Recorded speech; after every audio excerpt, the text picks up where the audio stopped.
पाठ 12 गुड़िया घर की सैर। पाठ प्रवेश। गुड़िया घर का नाम सुनते ही मन में उत्साह आ जाता है। हजारों गुड़िया एक ही स्थान पर देखने का विचार ही अद्भुत प्रतीत होता है। इस पाठ में गुनगुन अपनी नानी को गुड़िया घर के बारे में पत्र लिखकर जानकारी देती है। प्यारी नानी, बहुत दिनों से आपकी याद आ रही थी। आपकी सुनाई हुई गुड़िया की कहानी मुझे बहुत अच्छी लगी थी। उस कहानी की याद आते ही मैं गुड़ियों की रंग बिरंगी दुनिया में सैर करने लगती हूँ। गुड़िया के साथ बातें करना, उसके साथ खेलना और सहेलियों के साथ मिलकर उसकी शादी रचाना मुझे बहुत अच्छा लगता है। घर के किसी कोने या अलमारी में रखी अपनी गुड़िया को देखते ही मैं खुशी के मारे झूम उठती हूँ। मेरी सहेली नीतू पिछले रविवार को गुड़िया घर घूमने गई थी।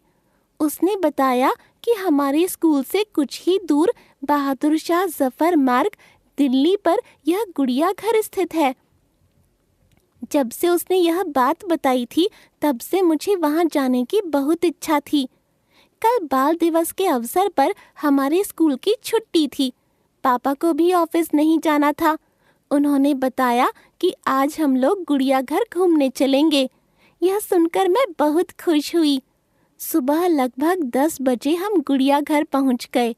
टिकट लेकर जब हम लोग अंदर पहुंचे तो ऐसा लगा कि मानो यह एक नया संसार है, गुड़ियों का संसार।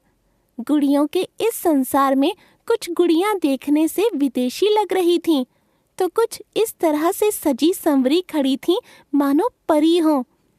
कुछ गुड़ियां नाचती सी प्रतीत हो रही थीं, तो कुछ डरावनी, जिन्हें देखकर डर लग रहा था। नानी जी, एक रोचक बात तो बताना मैं भूल ही रही हूँ कि गुड़िया घर में गुड़ियों के लिए एक क्लिनिक भी है। जैसे हम सब बीमार पड़ते हैं तो इलाज के लिए क्लिनिक जाते हैं, ठीक वैसे ही टूटी फूटी गुड़ियां मरम्मत के लिए क्लिनिक में भेजी जाती हैं। पापा ने बताया कि इस गुड़िया घर को के शंकर पिल्लई नामक एक कार्टूनिस्ट ने बनाया था। इस काम में चाचा नेहरू ने उनका भरपूर सहयोग किया। नानी जी, मुझे गुड़िया घर देखकर बहुत मजा आया। आप जब कभी आएंगी मैं आपके साथ एक बार और गुड़िया घर घूमने जाऊंगी। आपके साथ गुड़िया घर घूमने में और आनंद आएगा। हाँ, इस बार आते समय लकड़ी का गुड्डा गुड़िया बनवाकर जरूर लाइएगा। मम्मी पापा आपको बहुत याद करते हैं। भैया अंशु तो आपके यहाँ आने के लिए जिद करता है। अच्छा नानी, अब आपसे विदा लेती हूँ। मुझे ढेर सारी पढ़ाई जो करनी है। आपकी प्यारी गुनगुन।